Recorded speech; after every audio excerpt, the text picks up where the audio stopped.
9.1 question number 6. देखते हैं how long we can move on. But now your concentration must be very good. क्योंकि ये different kind of sum है. A 1.5 meter tall boy, आप बस figure कैसे बनाना है वो देखो. 1.5 meter tall boy ऐसा है, बराबर. एक एक लाइन पढ़ते जानी पड़ेगी यहाँ पे, जैसे आप इंजीनियरिंग के स्टूडेंट हो वैसे. 1.5 meter tall boy is standing at some distance from 30 meter tall building. ऊंची है बिल्डिंग.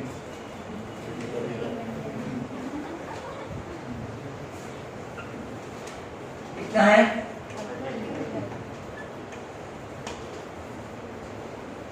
तो 1.5 meter tall boy is standing at some distance from a 30 meter tall building. Building की हाइट भी दे दी है, तो बच्चे की हाइट भी दे दी है.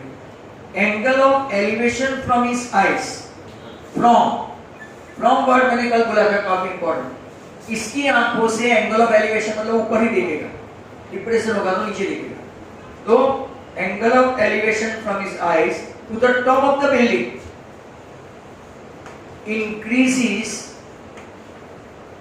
increases from 30 degree. पहले कितना था? 30. अब इंक्रीज होके कितना हो गया? 60. As he walks toward the building, थोड़ा चला, फिर वापिस एंगल मापा.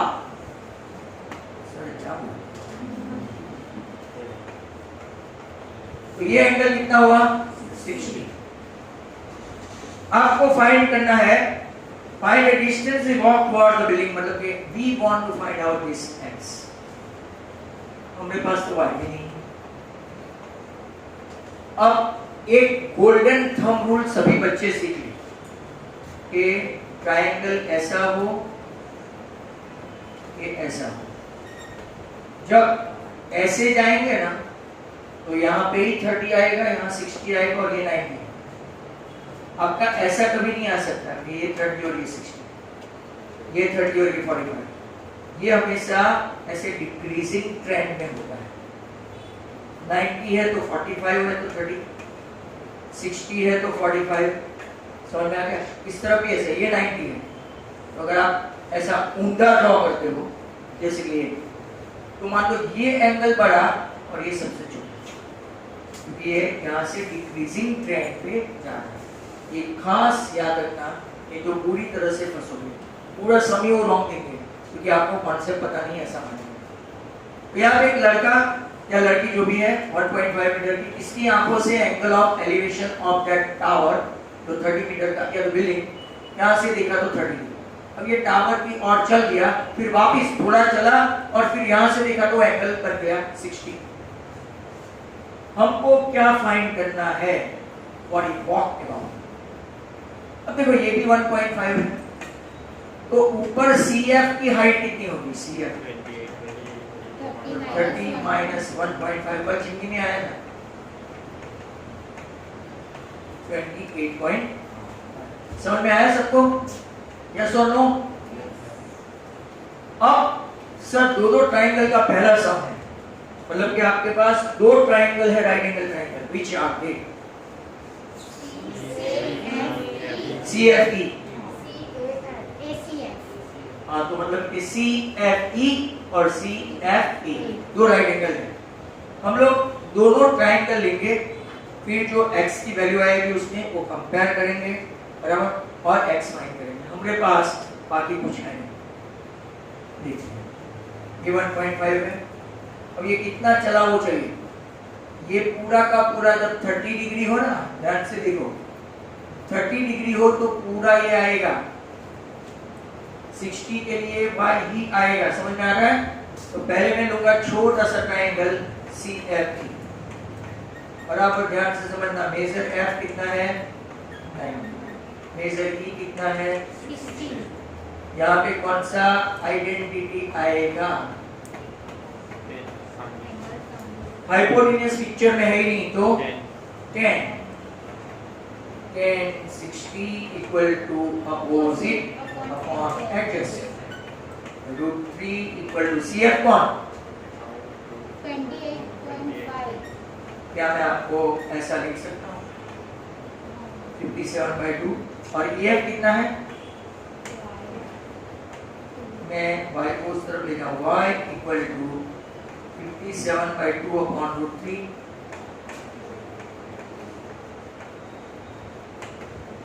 इक्वेशन। अब मैं बड़ा सा ट्रायंगल लूंगा, तो नूरानी वो कौन सा ट्रायंगल लूंगा?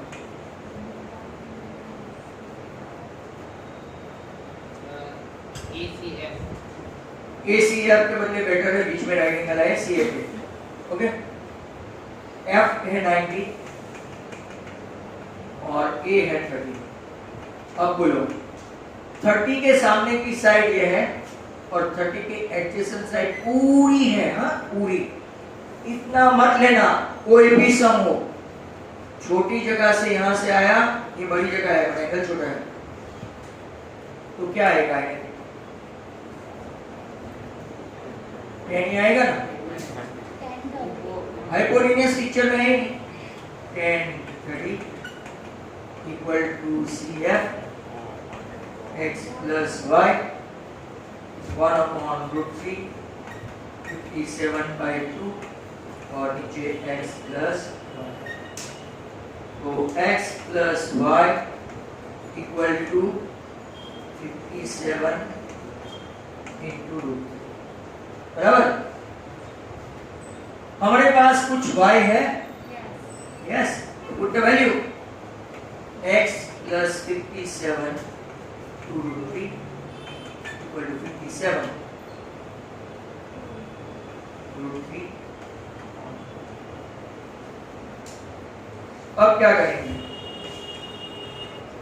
57√3/2 माइनस 57/2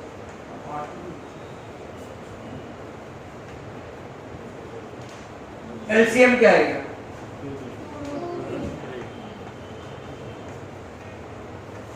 57, इसके पास 2 है बट ये नहीं है। 57 इंटू 3 इंटू 3 √3 इंटू √3 माइनस, तो 57 कॉमन, 3 माइनस 1 कौन गया? अब क्या करेंगे? Conjugate, very good. √3 तो अपना आंसर कितना आया? दम लगा? तो कल देखे थे वो छोटे नन्हे मुन्ने बेसिक के थे, आया है ना, काट कर लेने का।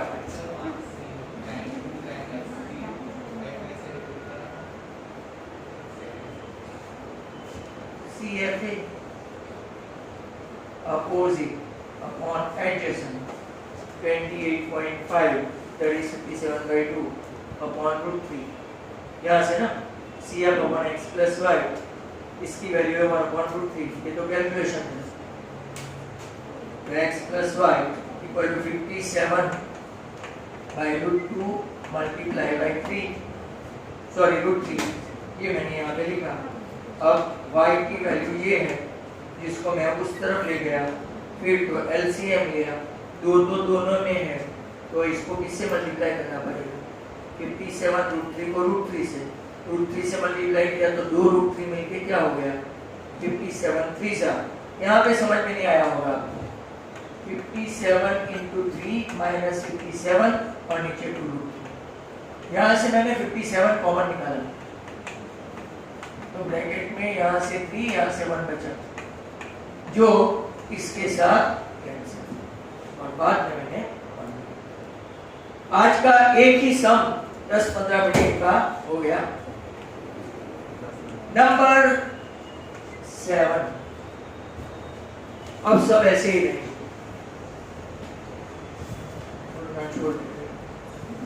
From a point on the ground, चलो ग्राउंड पे है कोई, ऐसा फ्रॉम है ना, वहां से देखने का। From a point on the ground, angle of elevation of bottom and top of a transmission tower. चलो एक ट्रांसमिशन टावर, एक टॉप और एक बॉटम, एक ए, एक बी, एक सी एक डी।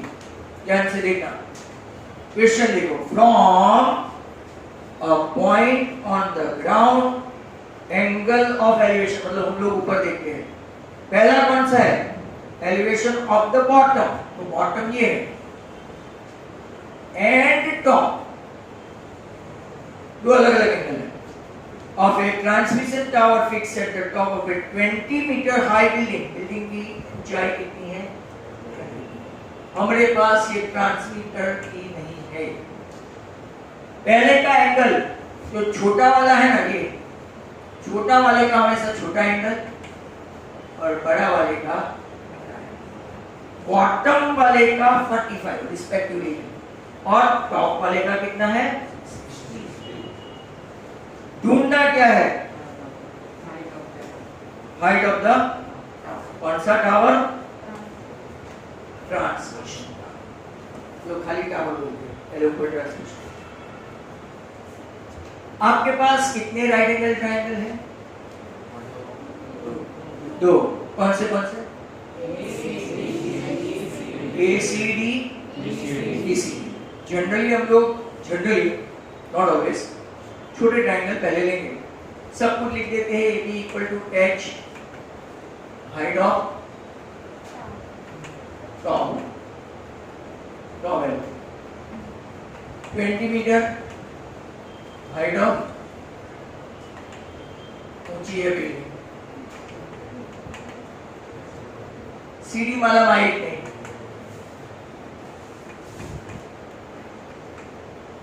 पहले ट्रायंगल कौन सा ले, बीसीडी में सी कितना 90, बीसीडी में डी कितना 45, हाँ 45, ऐसा है, ऊपर वाले को भूल जाना।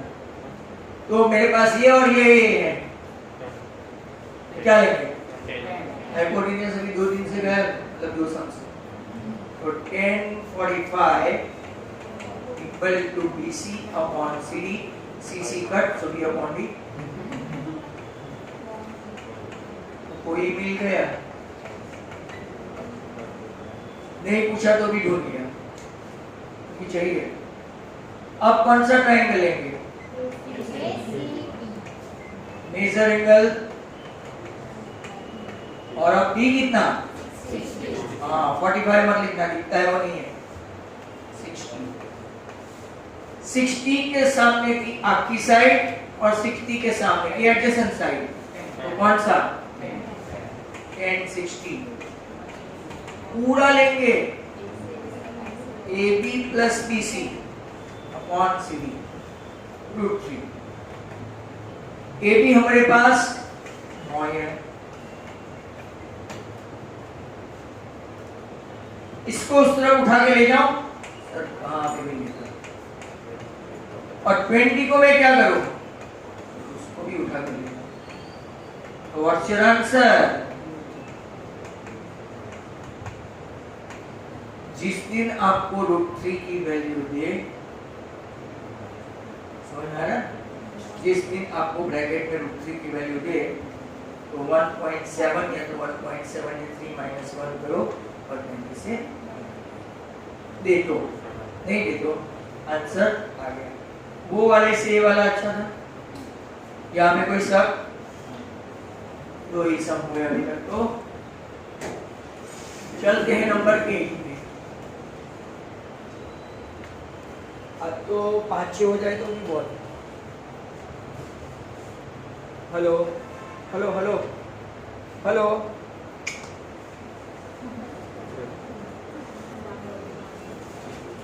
Now number 8, a statue 1.6 meter tall, statue पर है, बस बस बस, statue 1.6 meter tall stands on the top of a pedestal, pedestal मतलब जिसके ऊपर स्टेच्यू वगैरह रखे हो, ये हमको पता नहीं है कितना है। ध्यान से देखो, statue 1.6 meter tall stands on the top of a pedestal, pedestal के ऊपर ये स्टेच्यू खड़ा है। आपको क्वेश्चन बराबर पढ़ना पड़ेगा। अब क्या बोलते हैं, from a point from a point on the ground the angle of elevation of the top of A statue, top मतलब कि ये टॉप ऑफ ए स्टेच्यू कितना है 60 degree, and from the same point angle of elevation of the top of A pedestal, pedestal का ये top, statue का ये top, वो कितना है 45. Find the height of pedestal. Exactly same. Eligible. Now,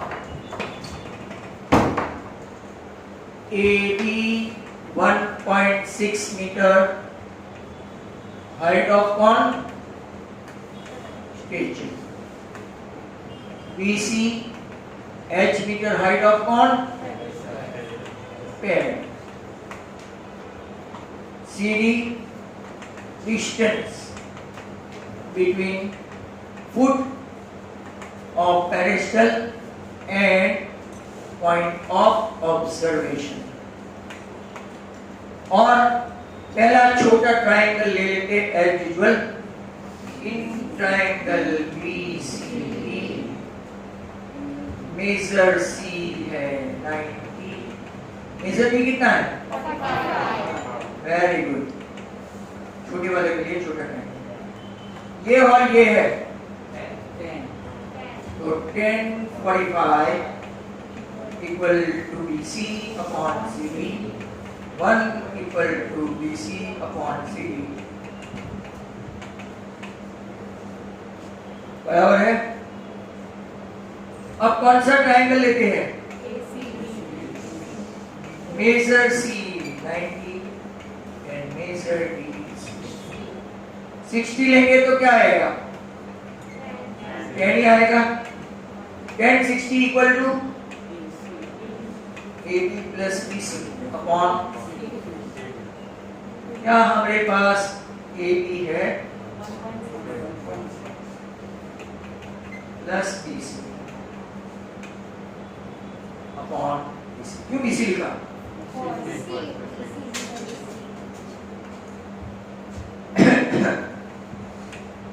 √3BC minus BC, common कौन, calculation देखना, 1.6 के नीचे इसको ले जाओ. अब क्या करें, yes √3 plus 1, √3 plus 1, a minus b a plus b, a square minus b square मतलब 3 माइनस 1 मतलब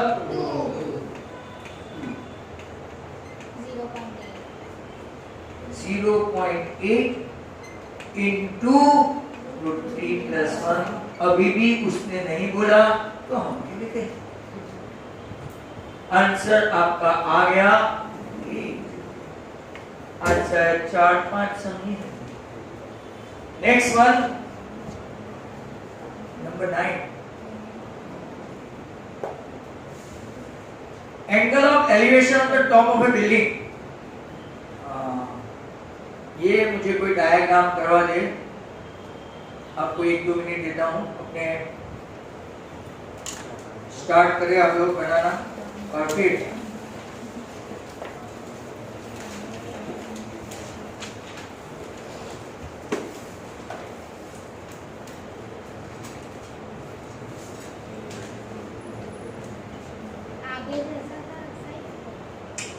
क्वेश्चन पढ़ के करो.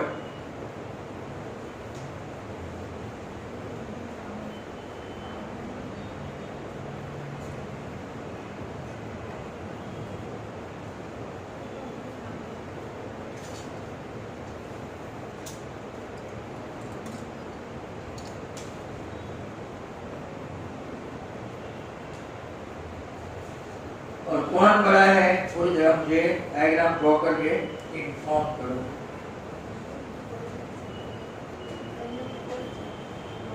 ऐसा आप लोग ड्रॉ करके बताओ क्या है क्या नहीं है। बड़ा कौन है, छोटा कौन है?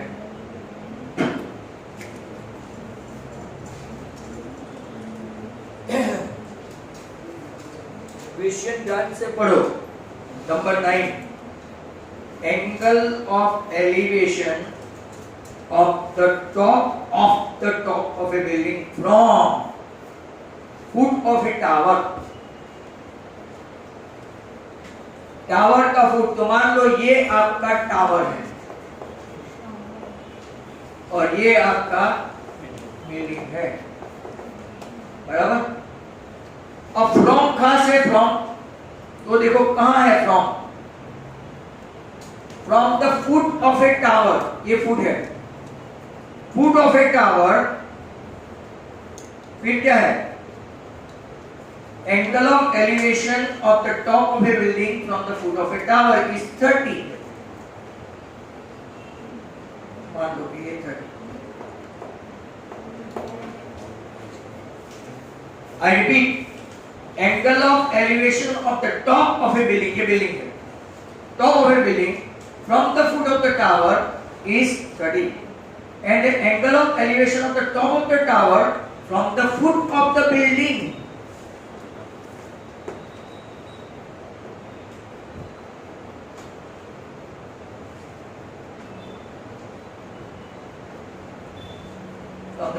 building 60. If the height of the tower is 50, आपको फाइंड क्या करना है? Height of the building. तो आपका वो गाना है, वो यहाँ पे काम नहीं लगेगा। ऊंची है बिल्डिंग, लिखते हुए। अब जरा ध्यान से देखो क्यों ऐसा है। सर हमको तो पता ही नहीं चले कि 30-60 में कौन बड़ा हो गया। ये देखो, ये इसका बॉटम है टावर का। टावर के बॉटम से बिल्डिंग का टॉप का जो एंगल है वो कितना है? 30। 30 के सामने की साइड 60 के सामने से साइड के कैसी होती है? एंगल कौन बड़ा है? 30 के 60। तो 30 का एंगल छोटा तो उसके सामने की साइड छोटी, बराबर। आप ऐसा लिख सकते हैं कि 30 एंगल इज स्मॉलर देन 60। तो 30 के सामने की side CD is less than that of AB। इसीलिए कौन बड़ा है? टावर। और कौन छोटा हो गया? अब आपके पास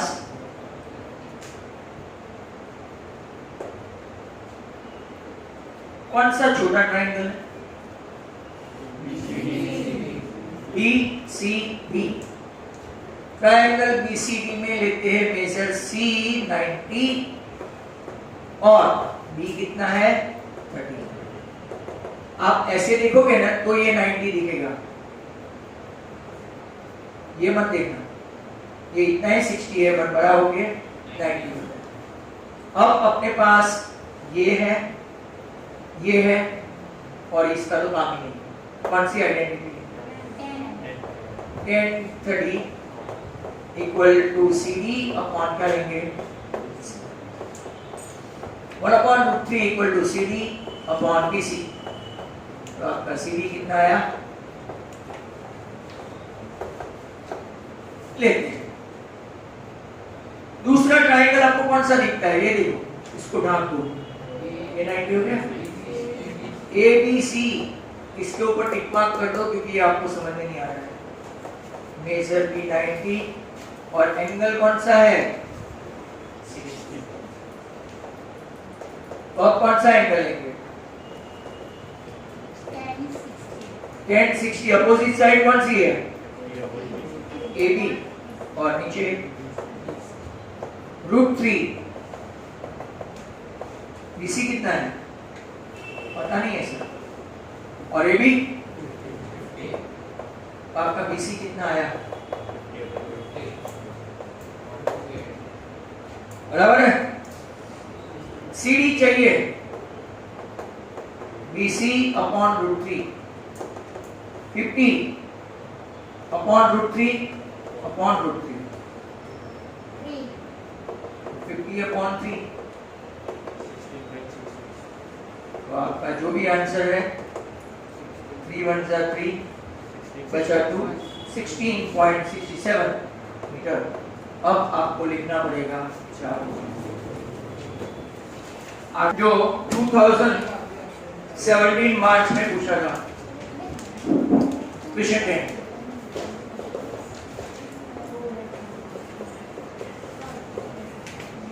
two poles of equal heights, मतलब कि लाइक दिस, दोनों की हाइट इक्वल है, A, B, C and D. Two poles of equal height are standing opposite to each other on either side of the road. ये road है, road के एक side पे ये AB है और दूसरे साइड पे CD है, जो 80 मीटर वाइड है। रोड कितना है? 80 metre wide. From a point between them on the road, angle of elevation of the top of the pole, एक जगह से आप कितना लेंगे? 60 और दूसरी जगह से आप कितना लेंगे? 30। बराबर? Respectively, find the height of the pole and distance of the point from the pole. दो चीज पूछी है, मतलब के अपना एक में ही खत्म हो जाएगा। AB equal to CD equal to height of pole. BD equal to 80 meter distance between them.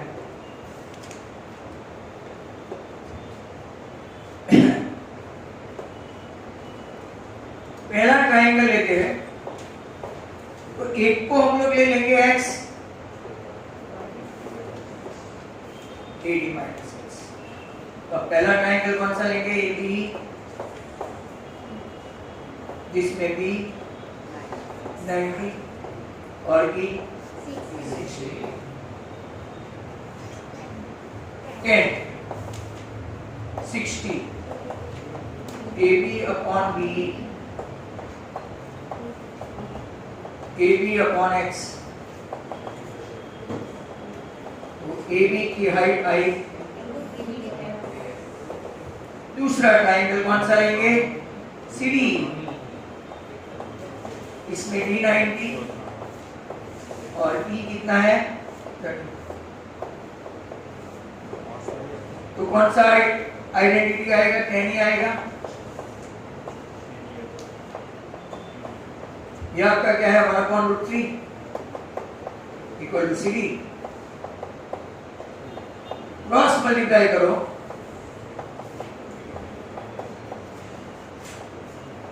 तो ऐसा है। अब हमारे पास AB और CD दोनों सेम है, तो क्या मैं AB के बदले CD के बदले √3x लिख सकता हूं? यहाँ पे S AB equal to CD equal to √3x, मैं यहाँ पे लूंगा √3x AD minus x upon √3, तो आपका 3x AD minus x 4x equal to AD। Distance between them, एक का है 20, दूसरे का है 60, बट हमको तो हाइट चाहिए। AB, what is the height of the pole? दिया है 1.73 ऐसा कुछ x में नहीं ना, बस तो हो गया। AB equal to C। अब एक इलास्ट्रेशन ले लेते हैं। कौन सा? ये AB कैसा है? AB का अपने पास यहाँ पे है,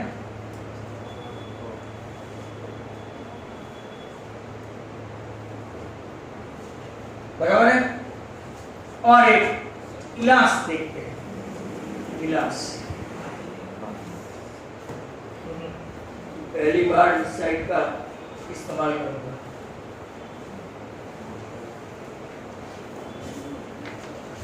शेड्यूल डॉक्टर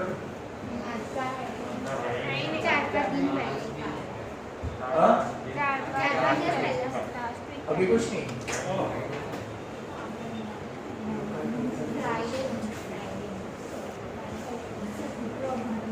चलो देखो, एक इलास्ट्रेशन और फिर बाद में आपको एक ही सम कॉपी करना है। तो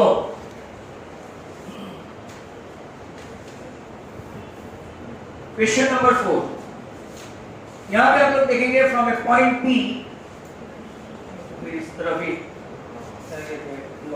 दिखेगा इस साइड से।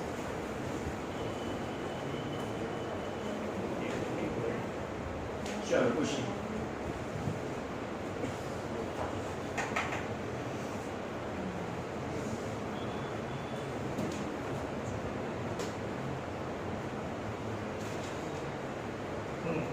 क्वेश्चन देखो, example 4,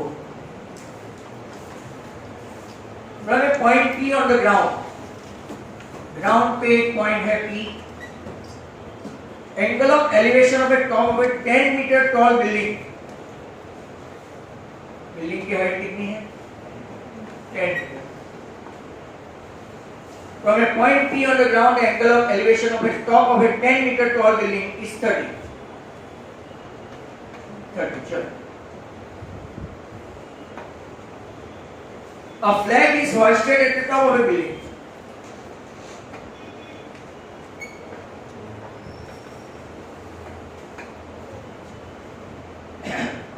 An angle of elevation of the top of a flagstaff from P, ये कितना है?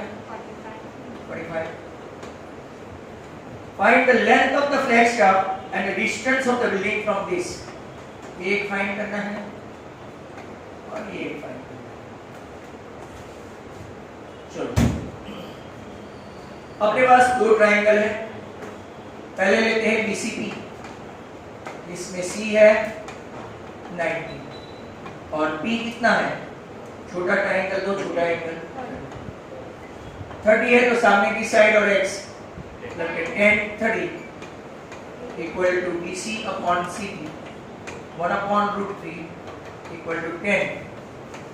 तो आपका x आ गया distance 10√3 metre, distance between point and foot of the building मिल गया। अब हम लोग बड़ा सा लेंगे CP, इसमें C 90 और P कितना है? 45। बड़ा ट्रायंगल, बड़ा एंगल, तो 10 45, क्योंकि हाइपोटेन्यूज पिक्चर में ही नहीं है। 10 45 is AB plus BC upon C. 10 45 मतलब 1 H plus 10 और CP अपना आ गया है,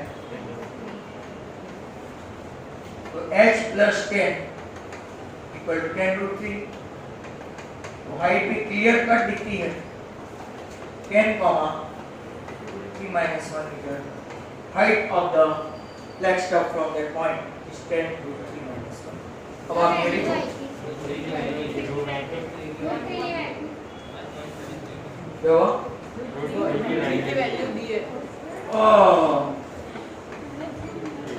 0.73, 1.732 है,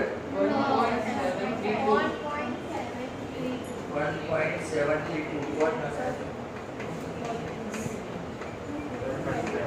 कुछ नहीं, कितना आएगा? चलो खत्म।